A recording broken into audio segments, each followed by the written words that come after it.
2 दिवस तब्येत बरी नव्हती. आराम केला आणि त्याच्यानंतर म्हटले, "चला कामाला लागा." 2 दिवस आराम खूप झाला.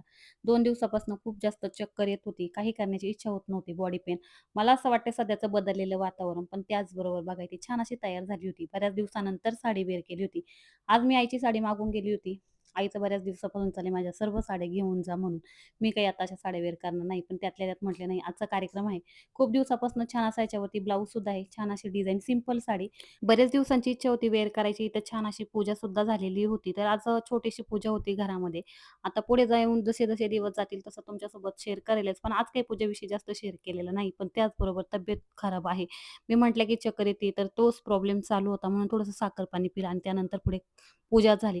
इथे बघा म्हणले चला कधीतरी कॅमेऱ्यामध्ये हसले तर ती मोमेंट सुद्धा कॅप्चर करावी. इथे पूजा वगैरे झाली. इथं पूर्णपणे कुंकू आणि मळवट भरला होता. तो पहिला क्लीन करून घेतला. सासूबाई पण होत्या आणि त्यानंतर आत्ता इथे दुपारनंतर स्वयंपाक करायला घेतला होता. पूजेचा कार्यक्रम जो होता तो सकाळीच होता. त्यामुळे सकाळी काही नाश्ता किंवा इतर काही खाणं केलेलं नव्हतं. म्हटलं पूजा झाल्यानंतर करेल. तर इथे डाळ-भाताचा कुकर लावलेला होता. त्यानंतर इथे आता मी डाळ फोडणीला घालण्यासाठी घेतली होती.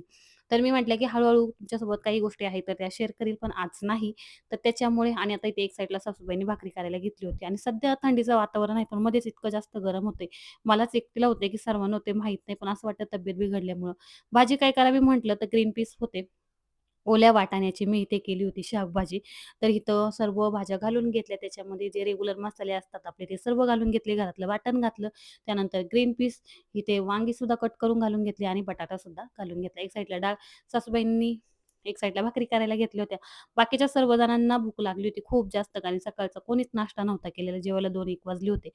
आता इथे गच्च किचन भरलेला होता भांड्याने. म्हटलं आता पहिलं बेसिन खाली करून घेते आणि त्याच्यानंतर पुढची कामं आवरते. तर बऱ्यापैकी दिवसभर असाच गेला. आराम काही झाला नाही. आता छान किचन आवरलं ना, मनाला खूप माझं छान वाटतं. नाहीतर माझं डोकं पूर्णपणे तिथंच लागलेलं राहतं. कितीही म्हटलं ना, थोडा आराम करावा, तरी आराम करायची इच्छा होत नाही.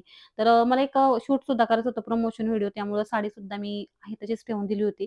त्याच्यामुळं तसंच सर्व काम चाललेलं होतं. इथं सर्व कचरा वगैरे क्लीन करून घेतला. तर तुम्ही गेस करू शकता, की कुठली गुड न्यूज असेल. हळू मी म्हटले, की जसं-जसं पुढे काम जाईल तर तुमच्यासोबत शेअर करेलच. तर आता हे 2 बेडशीट कशासाठी दाखवत आहे, आमचा पोटमाळा आहे. तर बऱ्याच दिवसापासून हे 2 बेडशीट पडलेलं होतं. तर म्हटले ह्याचा आपण पडदा शिवून घ्यावा त्याला. बऱ्याच दिवसांचं पेंडिंग काम आहे. मी खूप वेळा शेअर पण केले. हा छान कलर आहे, पण ब्राईट कलरवरती मळ लगेच दिसून येईल.